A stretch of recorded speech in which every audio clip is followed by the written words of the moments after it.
Hi, welcome to another episode of Hot Takes, and I've got a video now that the basis of this is astonishing. We're going to talk about the Sandiford Clinic in Glasgow. It's one of those organisations that likes to sterilise and mutilate children. What's astonishing about this is the brazen way in which they want to get as many people in their doors as possible because they make a lot of money mutilating and sterilising children. And they're so successful at advertising their wares, if you will, that there's a 5-year waiting list. 5 year and 8 months, in fact, waiting list for children who want to be treated for gender dysphoria. I don't believe that there is that many children with gender dysphoria. And yet the government wants to make it so easy for this to happen. Remove psychiatric and psychological testing, for example. To have a 5-year waiting list would suggest tens of thousands, surely. And gender dysphoria, according to all the experts, is such a rare condition that there wouldn't be that number of people in the whole of Europe, let alone the whole of Britain. And it has to be Britain because it's the only place left that's actively taking people on. Now, a lot of concerns have been raised about this, about how they are assigning this particular condition to children. So often, in fact, that you're going to end up with what's getting on a near 6-year waiting list, in fact. What is also not concerning so much as horrifying, I think, is the fact that some of the children on this list are as young as 5 years of age. If you are someone putting a 5-year-old child on a gender dysphoria list, ready to sterilise and mutilate them, I think that has got to be horrendous.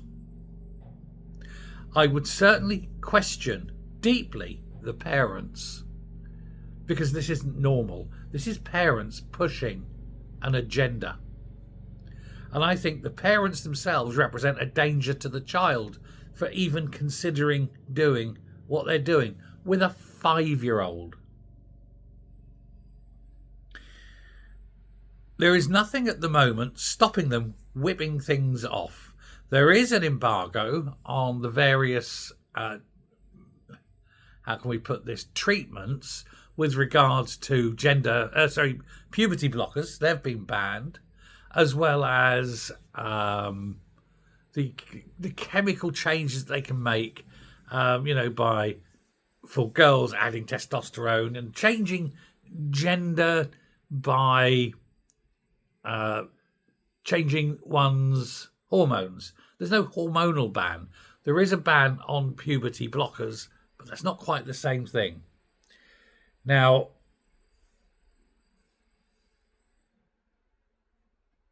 they've had to publish these numbers. They've tried to smear the numbers, spread them out, but freedom of information requests and compliance with health service rules as well as the law mean that they've had to reveal a breakdown of their, without names and pactorals or anything like that. They've obviously got to keep a lot of things secret, but they've had to do a breakdown of who is being treated, why, who's signing off on it, all sorts of things. Now, the Sandiford Clinic itself does not have a huge number of staff, and so you wonder how decisions are arrived at in a, quote, timely manner, that decisions that would involve life-changing decisions. Sterilising a child is a life-changing decision. And if a parent does that, because it has to be the parent's decision on a child, would that child then later on say, but I wasn't gender dysphoric, I wasn't wanting to be a woman, why did you have me castrated?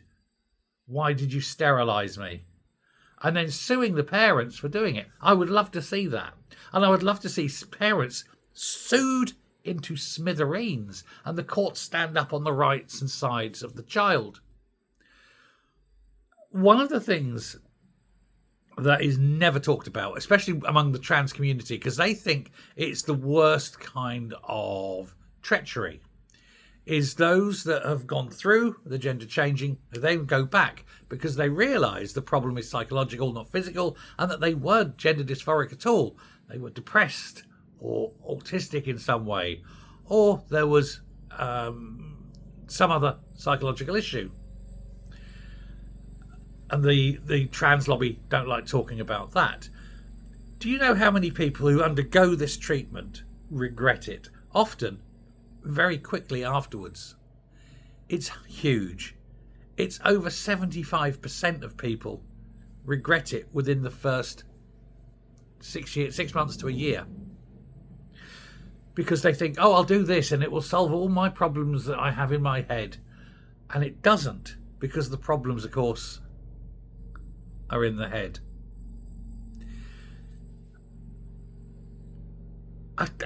A waiting list like this is a waiting list to mass industrial scale sterilisation of children, the likes of which we haven't seen since the camps during the Second World War.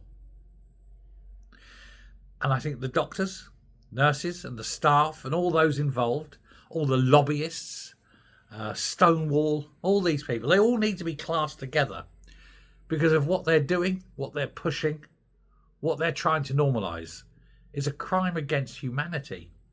Sterilisation of children is actually in international law. It is a human rights violation. It is a crime against humanity. It can get you up to Nuremberg. You can go to prison for the remainder of your life.